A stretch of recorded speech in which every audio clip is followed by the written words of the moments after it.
All right, Miss Kelly, can I interview you? You betcha. All right, so I have a couple of questions. Okay. My first question is, what is one of your earliest memories, and how old were you? You know, I don't know if I truly remember it or if it's the photograph that makes me think that I remember it, but I can actually remember sitting on my great-grandpa's leg and him kind of bouncing me like a horse. So I feel like I was probably about 3 years old, but again, photos might be what I'm really relying on here rather than the actual full experience. Sure, thank you. Yep. Do you have a smell that makes a memory in your mind? Yeah, I actually love when I take a big trip, I try and bring a different perfume, and that is then a scent that I use that all when I'm in that place, and then I'll sometimes take it out and then it evokes that vacation for me. Nice. Now we're asking age for all of these, okay. so is there a certain vacation that you remember maybe first doing that? I think it was my trip to Ireland, and it's a cologne called Innis, and it's actually for men and for women, and I actually just got a whiff of it the other day, and it brought me right back. That's awesome. What is a memory that you have of school Okay. as a kid? Yes, I remember I went to a Catholic school, and my friends and I, some of the school years, I had a nun teach us, and a nun is a woman of Catholic faith who kind of devotes her entire life to her faith. And in this particular case, there are certain nuns that would then be not only devoted to their faith, but also service that by teaching.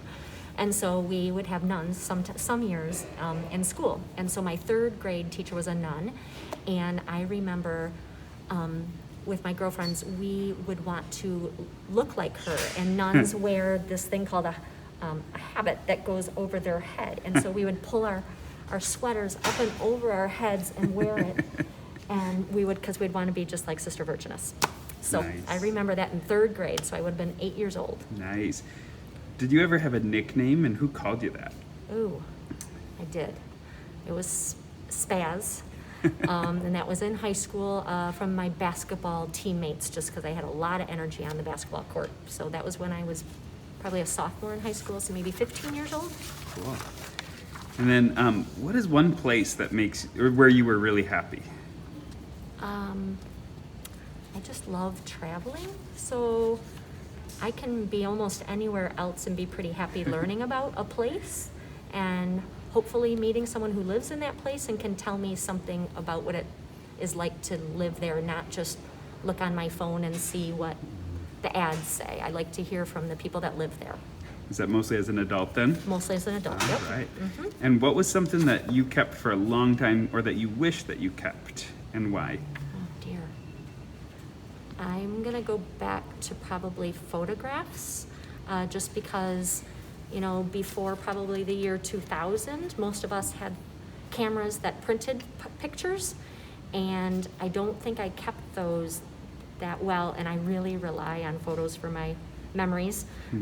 So that's probably, otherwise I'm not too attached to certain items, really. Okay. And then, what challenge did you overcome? I was very sick in the year 2006. So I think I was 35 years old. I had cancer.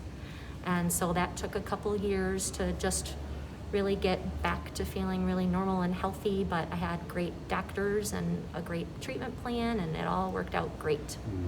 That's great to hear. What advice would you give kids today?